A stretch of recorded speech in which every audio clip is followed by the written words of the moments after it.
Chase Jones. All right, I'll be honest with you, there's so much going on. Arbor Day slipped past me. Now, that's kind of my job to track holidays, and I'm really just keeping my eye on the end of April, starting May. And then, of course, not seeing any rain all week, but you guys have been doing a fantastic job of taking all those observations while everybody, at least every storm chaser's up in the Panhandle, man. They got hammered yesterday. 6-inch sized hail. Whoo, no thank you down here. Temperatures over the last 24 hours all the way down into those upper 60s. You sort of see us fighting back and forth with that southerly flow. Then as we make our way into a beautiful weekend all the way up into those lower 80s. Now, high cloud cover going to make for a beautiful Friday night and a beautiful weekend. But when we look at the futurecast, I'm going to break down as much as I can as far as the atmospheric conditions that we're looking at. That's kind of my job anyway, as well as tracking holidays. 81 in San Angelo, everybody else in a combination of lower 80s and those upper 70s as we make our way into a beautiful Friday.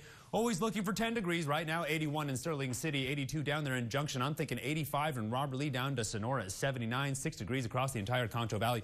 Beautiful. Please get out there and do something because it's going to be an amazing weekend. It's also the last weekend of April, and you don't want to forget it.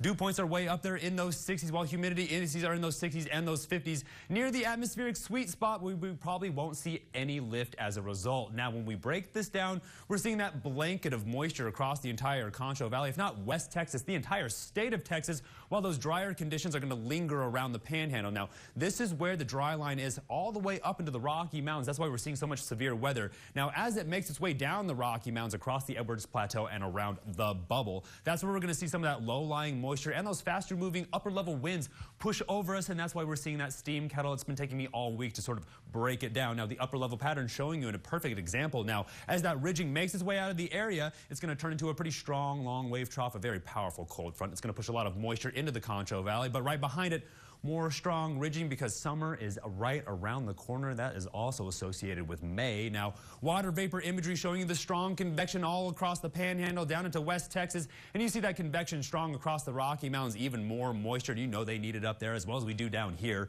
Severe weather outlook for today, not Thursday. Today is just outside of the Concho Valley again. It drives me crazy. We take it into the hail probability. It's not even in the Concho Valley either, so it's just going around us. It's just disrespectful. We need the moisture. When we look down at the satellite, here comes the steam kettle. Now, everybody in the studio is getting pretty good at forecasting this weather. They keep asking if we see anything severe. Well, you take a good look at the radar. It's all off towards the west. Now, here comes the futurecast, and keep your eye peeled for any of this low-lying cloud cover. I said overnight thunderstorms, not AM thunderstorms, but it's just breaking up. Now, earlier in the week, the model was pretty confident, and so was I. But as we make our way closer towards a beautiful weekend, you see how they're making their way through the area. At this point, I can't even be confident if they're actually going to show up because, again, there aren't a whole lot of measurement devices, instruments out in that part of West Texas. It's either private property or it's just barren. So we're not going to see a whole lot of measurement as we make our way out there to get a better idea of how these clouds are developing. So tonight, all the way down into those upper 60s, it's going to be a beautiful night. Get out there and enjoy it. Then tomorrow,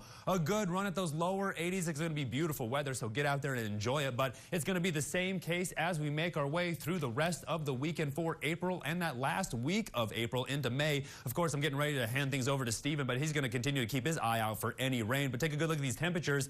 Just going to hang out in those beautiful 80s. Please do something with this while those overnight lows continue to hang out in those upper 60s. But I'm going to leave the rain on there. Stay tuned. More break. You're watching KSAN News at 5.